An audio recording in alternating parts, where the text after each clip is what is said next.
Hi there, Malcolm here with my 67th Booktube video, and today I'll be bringing you June's wrap-up.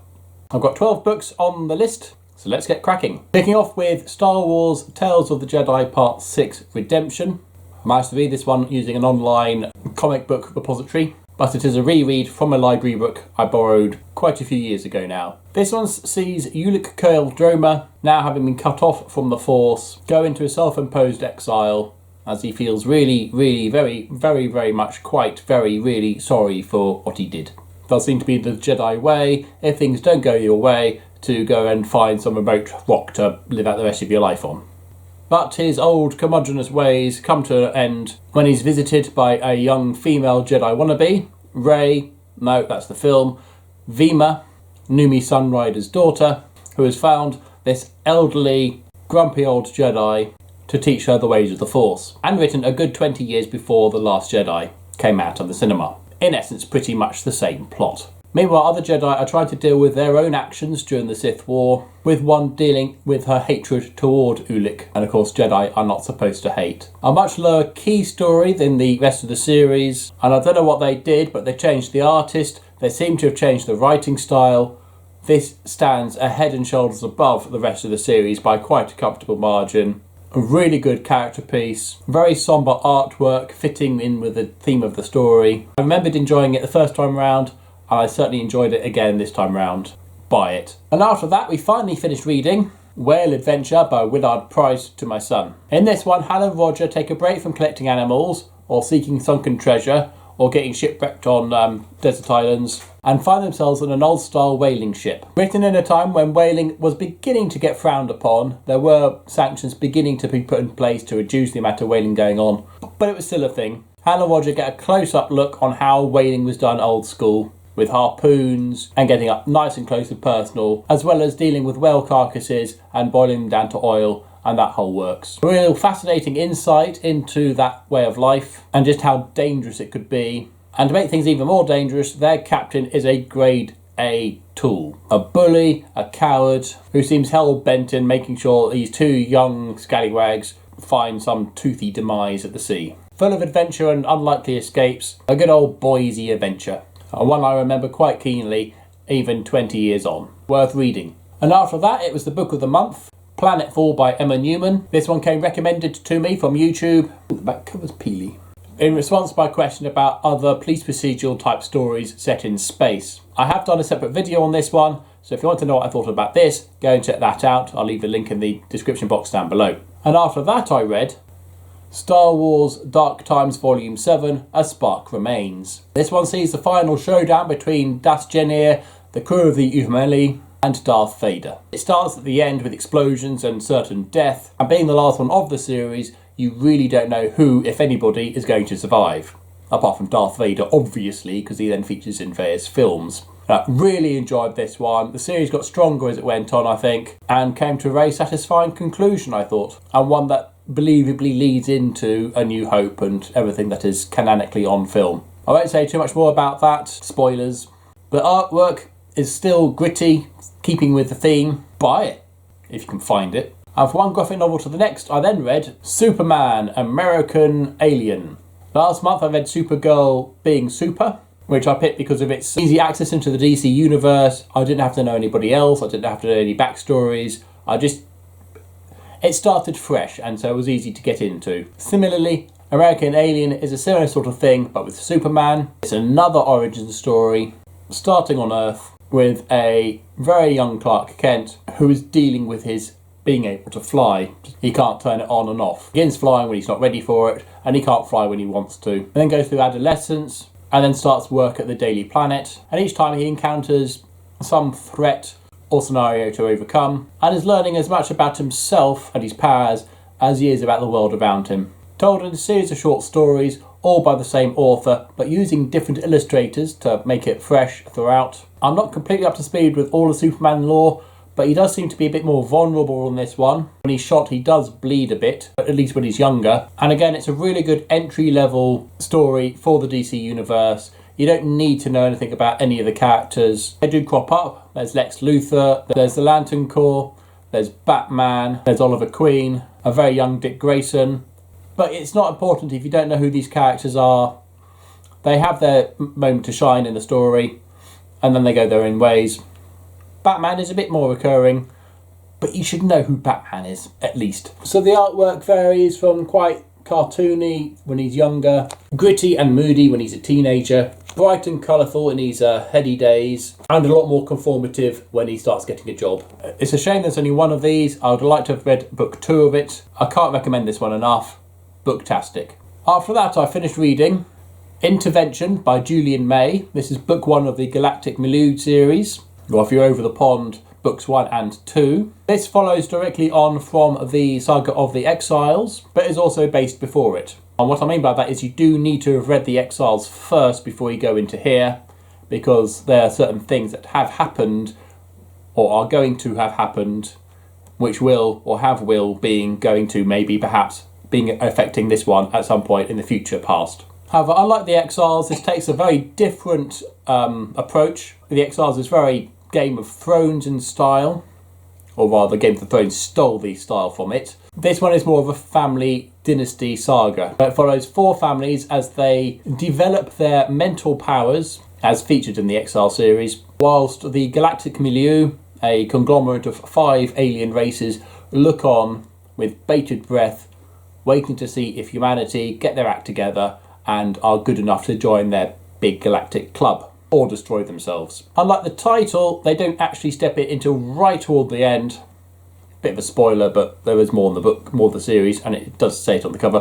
But this particularly follows Roger Remillard and his brother Dom from their childhood to their adolescence, to adulthood, to old age, as they watch their family dynasty grow before them for good and for evil. At 662 pages, this is quite a large tome of densely packed text, but I loved every single page. I think it's the 3rd time I've read this one now, and it's another one I can't recommend enough. Booktastic. After that I read Star Wars Rebel Girl. This is from the Star Wars series within the Star Wars universe. They could have chosen a slightly better name for it, but never mind. And this story arc is Rebel Girl. Princess Leia agrees to marry a prince of a planet in return for allowing the Alliance to hide out there and make a life. Of course, not everything is as it seems, and it goes down pretty much how you could predict. If you've read Courtship of Princess Leia, there are certain similarities to that, but without Han Solo kidnapping Princess Leia and disappearing off somewhere. It was alright. There were various characters that I wanted to see more of that didn't feature in here, and it was a bit predictable. I did enjoy Luke's survival escapades as he was running away from the forces through the snow on the mountain, but that was far too short. That could have been a much bigger episode. But it was alright, harmless really. Worth reading for completeness sake though. And next up I read my library book, Itchcraft by Simon Mayo, the 3rd book of the Itch trilogy. Itchingham Loft is a element collector, and that he's doing his best to collect every one of the periodic table elements, within reason. Obviously there's some particularly nasty ones out there. In the first book he comes across an element known as 126, which turns out to be highly radioactive in alpha radiation. Bad men want it for bad reasons, which then leads into book 2, where the situation is eventually at the end of the book resolved. Itchcraft takes place 2 months after that. It's really dealing with the fallout of the events of the first 2 books, particularly the revenge of Nathaniel Flowerdew, the villain of the first 2 books. And I was about halfway through this when I realised this actually started reading more like an Alex Rider book by Anthony Horowitz than it did the Itch series that it started off being. At one point he's with a pseudo Black Ops force as they're infiltrating a ship. Very Alex Rider style. But it's got some good characters in it. He's got a great relationship with his sister and his cousin and another friend who's a girl. It was an enjoyable conclusion to the trilogy with some interesting twists and turns. Worth reading. And after that I read cascading books of falling about everywhere.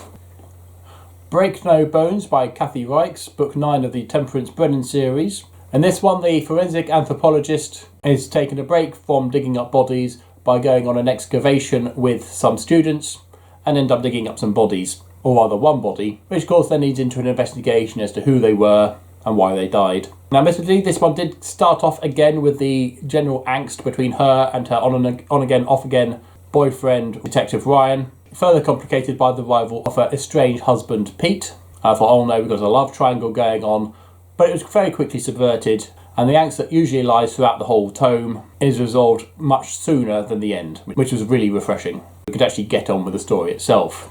or it would do, but there is an extra added bonus, and that one of her friends is dying of cancer.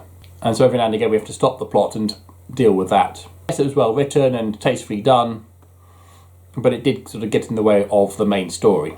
The main investigation, however, was really good. It kept me guessing. The revelation when it came, I have seen before, but it also gave the villain a believable motive, rather than just they kill people because of some random reason. There actually was a legitimate reason why they did it. Okay, it was a wrong reason and an illegal reason and an evil reason, but it was one that you could understand. So certainly one of the better ones I've read of the series. It's worth reading. Next up was another graphic novel, Shaun of the Dead, which is the graphic novel of the film of the same name starring Simon Pegg and Nick Frost. For those who don't know, Shaun is a bit of a layabout. He's got a dead-end job and shares a flat with two other losers. He bubbles through life without really being aware of his surroundings, pretty much like the zombies who he finds himself bumbling about with. It's up to him to come up with a great plan, which is to amble down to the local pub and wait things out. Loyal to the original material, many of the lines and gags from the film are in the book. However, there was little attempt to keep the likeness of the characters. I mean, you can tell who is who, but they don't look like Sean Pegg or any of the other actors in it. Making the random scene where they bump into another bunch of survivors of higher paid actors defunct, because you don't actually know who any of these people are supposed to be. And on the flip side, there's other gags and lines which are in the film which didn't make it to the book. But apart from that, it was an enjoyable romp. It was a bit like watching the film again. I think on the whole I would have preferred to have just watched the film again, but it was quicker and it's handier and it was worth reading. After that I read Fringe, based off the TV show, which I've never seen. I get the impression it's a bit X-Files-esque, where weird stuff happens. Now this is a series of short stories, or a longer story followed by a bunch of very short little anecdotal stories almost, where people are doing stuff and weird things happen, but without any consequences, investigation, reaction or results. It's just this thing happened and well, there you go. Next story.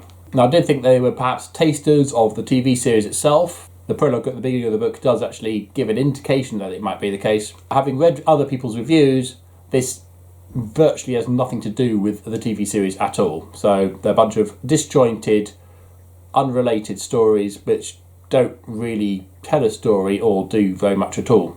But there's weird stuff going on, so there's that. I had hoped that a bit of further revelation by watching the TV show might have explained a bit more, but apparently it won't. So I'm going to say this is boring, nonsensical. The gritty artwork keeps in with the theme, and there was a laugh out loud moment involving Adolf Hitler and a Tyrannosaurus Rex, but apart from that, it wasn't really worth it. And finally, I finished reading Book 8 of the Expanse series by James S. Corey to my wife, Tiamat's Wrath. And being the 8th book in a series, there's not much I can say here without giving away anything, but it keeps true to form. I don't think it's diminished any by being the 8th book. I think the writers have really got together and planned this out really well. This was put back by about half a year. It doesn't show, it's really good quality. It's really enjoyable. The characters were who they have always been, apart from where they've grown and developed and had to change. This is the penultimate book. Not everyone sees the end of the book, and I'm really fearing for the last book. I think that's going to be a bloodbath. Or at least there's a potential to be anyway.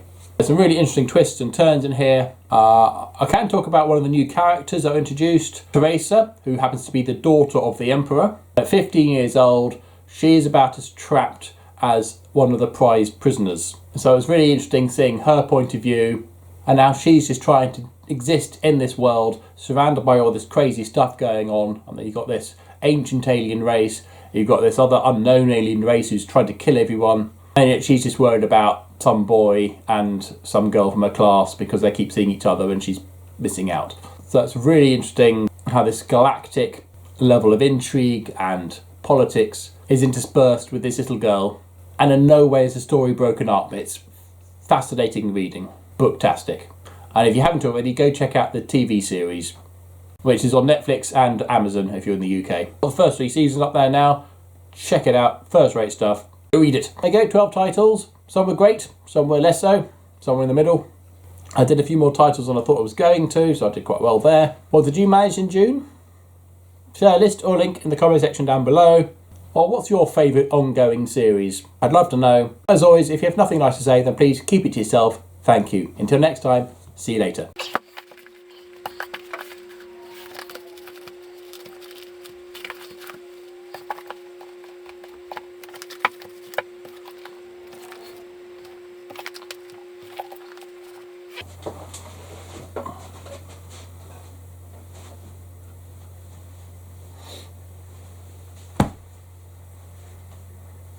Bastard. What? I had a bit of boarding.